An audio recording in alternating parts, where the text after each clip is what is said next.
오늘은 이사야 38장 9절에서 22절까지입니다. 38장 9절에서 22절 생명의 기적의 은혜를 받은 자의 찬양. 본문의 히스기야 왕이 죽을 병에서 회복된 후에 기록한 감사의 찬양입니다. 단순한 치유 간증을 넘어서 인간의 실존의 가장 깊은 곳에서 경험하는 절망과 기도, 또 하나님의 주권적 은혜와 응답에 대한 감사입니다. 비행기 중에 드린 기도에 기적으로 응답하시는 하나님께 대한 찬양이죠. 사람은 죽음의 위기를 마주하기 전까지 결코 하나님의 권능과 은혜와 영광을 온전히 이해하지 못합니다. 위기와 절망적인 시련을 만날 때 회복과 기적을 체험하는 간증보다도 하나님과의 관계가 회복되고 믿음과 거룩함을 회복하는 것이 더욱 중요합니다. 죽음의 위기에서 드러나는 인간의 연약함과 허무함, 그리고 하나님을 향한 간절한 믿음과 기도, 겸손이죠. 그 기도에 기적으로 응답하시며 생명을 연장시켜 주시는 전능하신 하나님의 은혜에 대한 깊은 감사와 새로워진 삶의 결단을 보여줍니다. 히스기야는 죽음의 공포를 구원의 기쁨을 빼앗아가는 어둠으로 묘사하고, 반대로 생명의 회복을 하나님을 더욱 믿고 의지하며 찬송할 수 있는 새로운 기회로 증거하고 있습니다. 먼저 죽음의 위기와 절망의 탄식과 기적의 은혜가 9절로부터 14절까지 내용이죠. 9절에 유다 왕 히스기야가 병들었다가 그의 병이 나은 때 기록한 글이 이러하니라. 기록한 글, 이는 단순한 기록이 아니라 공식적이고 영구적인 문서를 의미합니다. 히스기야는 자신의 경험을 개인적 기록이 아닌 모든 시대의 주의 자녀들에게 교훈을 주기 위해서 공적 문서로 남기려는 목적으로 기록했고, 이것이 성경에 기록되어 모든 세대에 하나님의 자녀들에게 전해지게 하셨습니다. 그는 치유의 기쁨에 도취되어 즉흥적으로 반응하지 않고 깊은 묵상과 성찰을 거쳐 모든 시대의 주의 자녀들에게 교훈을 주기 위한 목적으로 그 사실을 기록한 것입니다. 성경의 기록 목적과 같죠. 책망, 교훈, 하나님의 사람으로 온전케 하시기 위함입니다. 병들었다가 나온 후에, 즉 위기와 고난의 환난 가운데서는 보이지 않던 하나님의 섭리가 회복 후에는 더 명확하게 보입니다. 하나님께서 한 개인에게 행하신 기적과 역사들은 모든 교회 공동체와 하나님의 나라와 백성들에게 교훈을 주시기 위한 것임을 주목해야 합니다. 예수께서 행하신 모든 기사와 이적들 자세히 기록하여 성경이 되게 하신 하나님의 뜻이죠. 예레미야 31장 33절에 그러나 그날 후에 내가 이스라엘 집과 맺을 언약은 이러하니 곧 내가 나의 법을 그들의 속에 두고 그들의 마음에 기록하며 나는 그들의 하나님이 되고 그들은 내 백성이 될 것이라 여호와의 말씀이니라 하셨습니다. 그러니까 하나님의 말씀을 기록하시되 우리 마음에 기록하게 하셨다는 거죠. 그 목적이 무엇이고, 이 말씀을 듣는 주의 자녀들이 진정 하나님이 다스리시는 하나님의 거룩한 나라의 백성이 되게 하시겠다는 거죠. 나는 하나님이 되고 너희는 백성이 되리라. 관계 회복이잖아요. 정체성 회복. 여기에 목적을 두고 있습니다. 히브리서 8장 10절에도 또 주께서 이르시되 그날 후에 내가 이스라엘 집과 맺을 언약은 이것이니 내 법을 그들의 생각에 둔다. 그들의 마음에 이것을 기록하리라. 나는 그들에게 하나님이 되고 그들은 내 백성이 되리라. 아멘. 그 하나님이 다스리시는 하나님의 나라의 거룩한 백성이 된다는 것은 하나님이 주신 모든 말씀들을 우리의 생각과 마음에 기록되는 것입니다. 그러니까 우리가 단순히 말씀을 읽고 듣는 정도가 아니라 이것을 마음에 기록하라는 거예요. 이것은 어떤 면에서 보면 우리의 의지와 노력은 안 되고요. 하나님의 성령께서 우리 가운데 역사하셔야 돼요. 성령이 주님의 말씀을 깨닫게 하시고 일단 깨달아야 돼요. 그리고 마음에 동의하고 결단하고 절대적인 성령님의 도우심이 필요합니다. 우리 인간의 의지와 어떤 결단은 대부분 듣고 돌아서면 잊어버립니다. 작심삼일인 경우가 많고요. 성령의 철저한 도우심이 필요하다. 10절 내가 말하기를 나의 중년에 소울의 문에 들어가고 나의 여생을 빼앗기게 되리라 하였도다. 나의 중년에 죽음을 맞이할 뻔했다는 거죠. 당시 히스기야 나이가 대략 39살 정도 되었죠. 그 정도면 중년이죠. 이는 인생의 절정에 시기이자 할 일이 많은 시기였습니다. 소울의 문들, 죽음의 세계로 들어가는 입구를 의미하죠. 남은 여생이 끝나는 상황을 맞이하게 되었다는 것입니다. 히스기야가 한창 일할 나이에 맞이한 절망의 깊이를 보여줍니다. 그는 단순히 죽음을 두려워한 것이 아니라 하나님께서 그에게 주신 사명을 완수하지 못하고 죽는 것을 두려워했을 것입니다. 경건한 왕으로서 종교개혁을 이끌고 백성을 하나님께로 인도하던 중에 갑자기 죽음을 맞이해야 한다는 것은 자신을 통해서 이스라엘을 하나님께서 다스리시는 하나님의 나라로 세워야 할 막중한 사명을 온전히 이루지 못하고 생을 마감해야 한다는 안타까움이 있었을 것입니다. 인간은 스스로 인생 계획을 세우며 마치 내일이 당연히 올 것처럼 생각하지만 하나님께서 그 계획을 단 한순간에 끝내실 수도 있음을 생각하고 주어진 시간에 최선을 다해 충성해야 함을 깨닫게 됩니다. 우리가 인생을 나의 소유다라고 착각하며 오만하게 행동하지 말고 나에게 주어진 생명과 시간이 사실은 하나님의 것임을 명심해야 합니다. 그래서 에베소서 5장 15절 이하에 그런즉 너희가 어떻게 행할지 자세히 주의하여 지혜 없는 자같이 하지 말고 오직 지혜 있는 자같이 하여 세월을 아껴라. 때가 악하니라. 그러므로 어리석은 자가 되지 말고 오직 주의 뜻이 무엇인가 이해하라. 술 취하지 말라. 이는 방탕한 것이니 오직 성령으로 충만함을 받으라 그랬습니다. 11절에 내가 또 말하기를 내가 다시는 여호와를 배웁지 못하리니 산자의 땅에서 다시는 여호와를 배웁지 못하겠고 내가 세상의 거민 중에서 한 사람도 다시는 보지 못하리라 하였도다. 그러니까 히스기야에게 죽음이 가장 두려운 이유는 단지 소멸, 존재의 소멸이 아니라 관계 단절 때문이었을 것입니다. 하나님과의 관계 단절, 언약의 단절, 산자의 땅에서 여호와를 배웁지 못한다. 이것은 성전에서 예배하고 하나님을 임재하는 경험을 의미하는 것입니다. 그 하나님을 경외하는 히스기야의 경건함을 볼 수 있습니다. 그는 왕이나 부귀 영화를 잃는 것을 슬퍼한 것이 아니라 하나님을 예배하고 그 임재하심을 누리는 기쁨을 잃어버리는 것을 가장 큰 고통으로 여긴 것으로 보이죠. 그 하나님의 자녀로 살아가는 우리의 삶의 목적은 무엇인가? 그저 건강하게 오래오래 장수하는 것뿐입니까?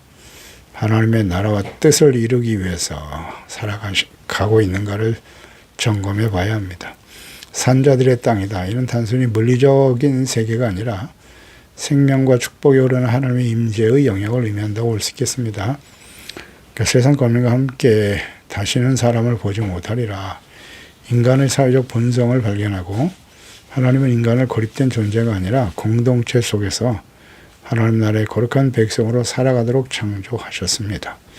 이는 우리가 지금 누리고 있는 하나님과의 교제와 또 성도의 교제가 얼마나 귀한 특권인지를 깨닫게 하고 우리의 슬픔이 무엇에 근거하는지를 돌아보게 합니다. 참된 성도는 하나님을 경외하며 그분의 나라와 뜻을 이루는 일이 삶의 중심과 목적이 되어야 합니다.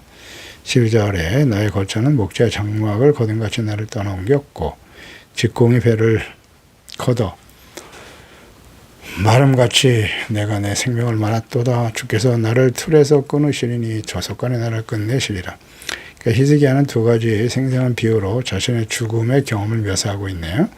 첫째는 목자의 장막을 걷어 옮긴 같다. 둘째는 배 짜는 자가 배를 거둔 같다라고 표현했어요. 그러니까 목자의 장막은 임시 거처로 쉽게 철거되고 이동되죠. 마찬가지로 우리 육체적 생명도 일시적이며 언제든지 거둬들일 수 있는 것입니다. 영원하지 않죠. 배틀에서 직물을 짜다가 갑자기 잘라내면 그때까지의 모든 노력이 중단이 되는 겁니다. 히스기야는 자신의 인생이 완성되지 못한 채 갑자기 끊어질 것을 두려워하고 있었습니다. 그는 하나님의 백성을 인도하고 개혁을 완수해야 될 사명이 있었지만 죽음은 이 모든 것을 중단시킬 것처럼 보였습니다. 조속간에 나를 끝내시리라. 죽음의 급박함을 보여주죠. 주께서 나를 틀에서 끊으시리니 생명의 주권자가 하나님이심을 강력히 인정하고 있는 고백이죠. 그래서 신명기 30장 19절 이하죠. 내가 오늘 하늘과 땅을 불러 너희에게 증거를 삼노라. 내가 생명과 사망, 복과 저주를 내 앞에 두었다. 너와 내 자손이 살기 위하여 생명을 택하라고 하셨고요. 생명을 택하는 일은 무엇입니까? 내 하나님 여호와를 사랑하고 그의 말씀을 청정하며 그를 의지하는 것이다. 라고 강조하고 계시죠. 잘 묵상되십니까? 생명을 택하는 일이 뭐라고요? 하나님을 사랑하고 말씀을 청종하며 그를 의지하는 거예요. 그는 너의 생명이 되시고 너의 장수가 되신다는 거고요. 여호와께서 내 일상 아브라함과 이삭과 야곱에게 주리라고 맹세하신 땅에 내가 거주하리라. 아멘입니다. 아주 단순 명료하잖아요. 생명과 사망, 복과 저주 무엇으로 결정된다고요? 하나님을 사랑하고 그의 말씀을 청종하는 겁니다. 그분을 겸손히 믿고 의지하는 겁니다. 어렵지 않죠? 신명기 10편이죠. 36편 9절에 보면 진실로 생명의 원천이 주께 있습니다. 주의 비단에서 우리가 빛을 보리이다. 생명의 원천은 언제나 하나님께 있습니다. 하나님과의 관계가 단절되는 것이 죽음이에요. 13절 내가 지금까지 견디었사오나 주께서 사자같이 내 모든 뼈를 꺾으시오니 조속간에 나를 끝내시리라. 이 히스기야의 탄식. 그는 하나님을 사자라고 고백하고 있는데요. 자신을 병들게 하시고 고통을 주시는 분이 바로 하나님이시다. 그러니까 하나님이 내가 너에게 죽음이 임했다고 선포하셨기 때문이에요. 실제로 선지자 이사야를 통해서 죽음을 통과하셨는데요. 이사야 38장 1절에 그때 히스기야가 병들어 죽게 되니 아모스의 아들 선지자 이사야가 나아가 그에게 이르되 여호와께서 이같이 말씀하시기를 너는 내 집에 유언하라. 내가 죽고 살지 못하리라 하셨나이다. 선포했거든요. 우리가 선행절에서 묵상했듯이 히스기야에 대한 갑작스러운 죽음의 선포는 그의 믿음을 테스트하시려고 하는 하나님의 뜻이었음을 알 수 있습니다. 그의 눈물과 진심 어린 기도에 하나님께서 즉시 응답하셨고요.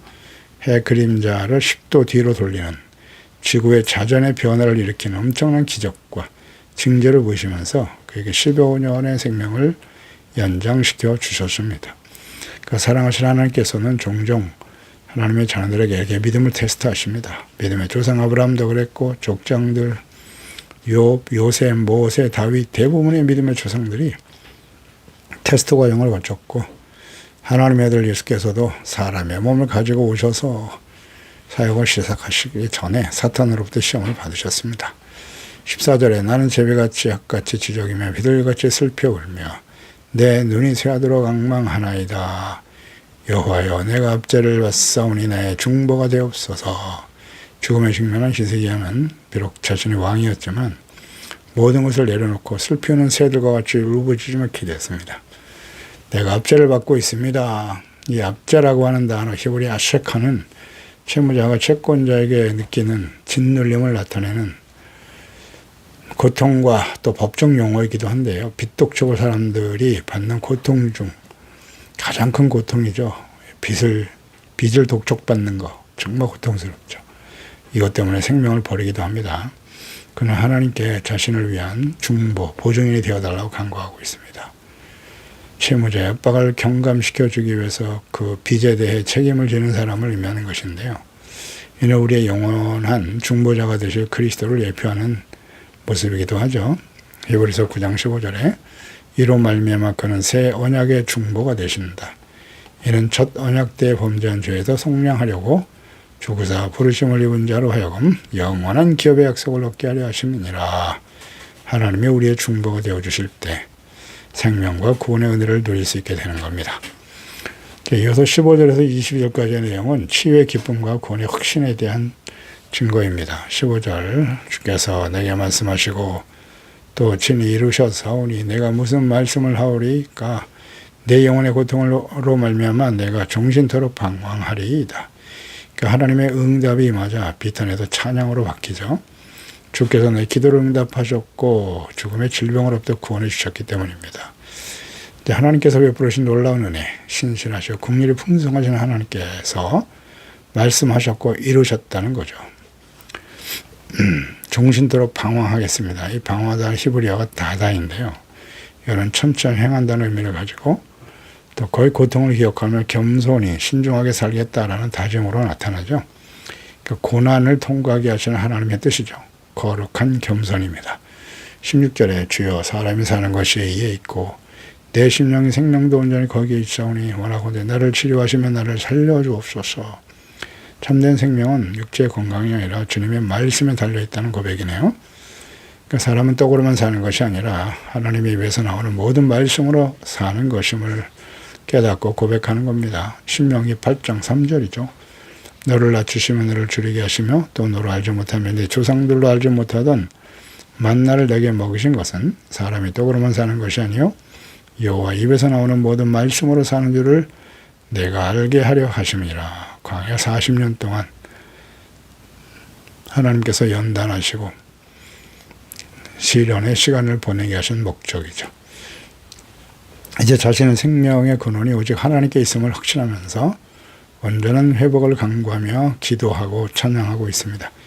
나를 치료하시며 나를 살려주옵소서라는 기도에서 히스기야는 생사의 주권이 하나님께 있음을 인정하고 하나님께 치유를 믿음으로 기도하고 있죠. 우리는 하나님의 주권을 믿으면서 간절히 기도해야 하는 것입니다. 기도의 필요성은 아무리 강조해도 지나치지 않죠. 요한복음 15장 7절에 너희가 내 안에 거하고 내 말이 너희 안에 거하면 조건절이에요. 무엇이든지 원하는 대로 구하라. 그리하면 이리로리라. 그리하면 내 안에 거하면 내 말이 하나님 말씀이 우리 안에 거한다는 게 무슨 의미인지 잘 묵상해 보세요. 우리의 마음속에 그러니까 우리의 모든 생각, 결정, 판단 이것이 내 의지와 나의 생각이 아니라 하나님의 말씀에 근거해야 된다는 거잖아요. 요한복음 16장 24절에도 지금까지는 너희가 내 이름으로 아무것도 구하지 아니하였으나 구하라 그리하면 받으리니 너희 기쁨이 충만하리라. 주님과의 관계가 올바를 때 우리가 드려지는 기도에 대해서 하나님 응답하시겠다는 거죠. 생명의 주권을 가지신 하나님을 믿고 기도하라. 17절에 보옵소서 내게 큰 고통을 더하신 것은 내게 평안을 주려 하심이라. 주께서 내 영혼을 사랑하셔서 멸망의 구덩이에서 건지셨고 내 모든 죄를 주의 등 뒤에 던지셨나이다. 그러니까 고통과 평안 이 두 가지는 모순되어 보이죠. 히스기야는 이제 자신에게 주어진 고난과 위기와 고통이 궁극적으로 더 깊은 평안으로 인도하시는 하나님의 뜻이었음을 깨닫고 찬양하고 있습니다. 이건 아주 분명하죠. 하나님의 뜻. 시련과 고난을 당할 때 하나님의 생각과 뜻을 이해하는 것은 매우 중요해요. 제레미야 29장 11절 이해하잖아요. 여호와의 말씀이다. 너희를 향한 나의 생각을 안 하니 평안이요 재앙이 아니라고 하셨고요. 너희에게 미래와 희망을 주는 것이다. 하나님의 뜻이잖아요. 재앙이 아니라고요. 그런 거로 너희가 내게 부르짖으면 내게 와서 기도하라고 말씀하잖아요. 내가 너희들의 기도를 들을 것이다. 나를 간절히 찾으면 나를 만나리라. 하나님을 만나는 시간이 되어야 하는 거예요. 요한복음 16장 33절에도 이것을 너희에게 이르는 것은 너희로 내 안에서 평안을 누리게 하려 함이라. 세상에는 너희가 환난을 당하나 담대하라. 내가 세상을 이겼노라. 말씀하시죠. 하나님의 뜻이에요. 우리에게 평안, 담대함과 평안을 주시기 위해서 말씀하시는 겁니다. 히브리서 12장 11절 징계를 당하는 하나님의 자녀들에게 하신 말씀이잖아요. 물론 징계가 당시에는 즐거워 보이지 않고 슬퍼 보이지만 후에 그로 말미암아 연단받은 자들은 의와 평강의 열매를 맺게 하시느니라. 아멘입니다. 재앙이 아니에요. 이 연단의 과정을 거쳐서 우리에게 의와 평강의 열매를 맺게 하시는 거죠. 이 하나님의 뜻을 분명히 안다면 우리 낙심할 필요 없겠죠? 기도하며 간구하면 되는 것이죠. 주께서 나의 영혼을 사랑하사 멸망의 구덩이에서 건지셨고 그러니까 하나님의 구원의 행위의 동기가 뭐냐? 사랑이다. 나의 영혼을 사랑하셨기 때문에 구원하신 것이다. 하나님이 히스기야를 구원하셨는데 그 이유는 그의 공로나 자격 때문이 아니에요. 하나님의 한없는 사랑 때문이었다. 아멘입니다. 우리가 구원받은 것은 우리가 구원받을 만한 자격이 있어서가 아니라 하나님이 우리를 사랑하시기 때문입니다. 이 사랑이 동기가 되는 거예요. 그러니까 나의 모든 죄를 주의 등 뒤에 던지셨나이다. 아멘입니다. 용서 회복이죠. 고난을 당하게 하시는 하나님의 변함없는 아주 분명한 뜻입니다. 하나님께서 죄를 등 뒤로 던져버리신다. 이것은 그 죄를 완전히 잊으시고 다시는 기억하지도 않으시겠다는 의미겠죠. 우리가 예수 그리스도를 믿고 구원받아 하나님의 자녀가 되어 살아가지만 우리는 끊임없이 하나님 앞에 범죄하고 부끄러워서 하나님 앞에 얼굴을 들 수 없는 심각한 죄악들이 얼마나 많아요. 그런데 하나님 앞에 겸손히 기도하며 간구할 때 주님께서 우리를 용서해 주시고 영원한 사망과 삶의 고통에서 구원하시는, 그리고 우리의 죄를 다시는 기억지 않으시는 하나님의 놀라운 자비와 사랑을 생각해야 합니다. 그저 우리는 감사하고 찬양할 것밖에 없죠. 18절 소홀히 주께 감사하지 못하면 사망의 주를 찬양하지 못하고, 구덩이에 들어간 자가 주의 신실함을 바라지 못하되 오직 산자고 산자는 오늘 내가 하는 것과 같이 주께 감사하며 주의 신실하신 아버지가 그의 자녀들을 알게 하리라. 히스기야는 자신의 살아있음을 감사하면서 이것이 하나님을 찬양할 수 있는 기회가 되고 놀라운 축복이다. 또 인생의 가장 중요한 목적은 이제 주께 감사하는 것과 주의 신실하심을 다음 세대에 전하는 것임을 선포하고 있는 것입니다. 주의 신실하심을 아버지가 그 자녀에게 알게 하리이다. 이렇게 선포하고 증거했지만, 그러나 막상 히스기야는 이 15년 동안 생명이 연장된 기간 동안에 하나님이 주신 아들 므낫세, 그 므낫세에게 이 하나님의 신실하심과 하나님이 자신에게 행하신 놀라운 은혜와 사랑을 전하고 가르치지 못했어요. 그래서 므낫세가 패역함과 우상 숭배자가 되게 했다는 건 매우 안타까운 일이죠. 20절 여호와께서 나를 구원하시리니 우리가 중신토록 여호와의 전에서 수금으로 나의 노래를 노래하리로다. 아멘입니다. 구원받은 자로서 일평생 성소에서 거룩한 예배자로 주를 섬기며 찬양하는 자가 될 것이다 라는 고백이죠. 이것은 하나님의 은혜를 받은 자들만이 할 수 있는 거예요. 구원의 은혜를 받은 사람들, 죄사함 용서받은 하나님의 자녀들이라면 마땅히 하나님의 거룩한 성소에서 주님을 예배하고 찬양하는 자가 되어야 합니다. 21절 이하의 이 찬양과 기도, 이사야가 이르기를 한 뭉치 무화과를 가져다가 중추에 붙이며 왕이 나으리라 하였고, 히스기야도 말하기를 내가 여호와의 전에 올라갈 징조가 무엇이냐 하였더라.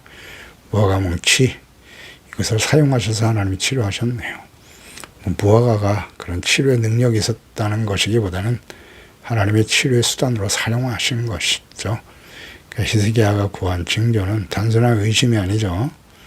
거룩한 하나님과 관계 회복을 확인하고 싶은 간절한 열망이었을 것입니다. 기도하겠습니다. 하나님 아버지, 오늘도 주의 말씀을 묵상합니다. 히스기야가 중년의 나이에 죽음에 직면하게 되었습니다. 그것은 하나님의 뜻에 달려 있었네요. 그렇습니다. 우리의 생사는 하나님의 절대적인 주권에 달려 있습니다.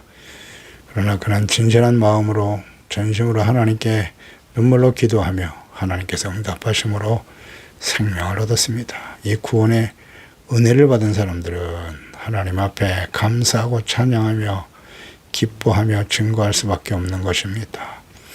이 하나님의 놀라우신 사랑과 은혜를 나 자신뿐만 아니라 함께하는 주변의 모든 특별히 우리 소중한 자녀들에게 계승되어야 합니다.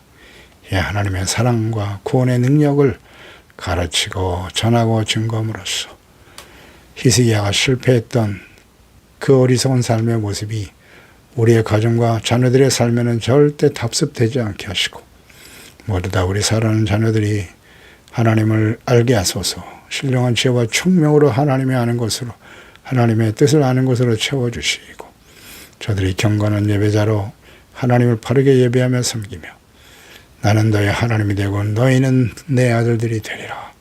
주님을 사랑하고 계명을 지켜 주님의 말씀에 순종하는 진실한 하나님의 자녀들이 다 되게 하여 주시옵소서. 예수님의 이름으로 기도드리옵나이다. 아멘.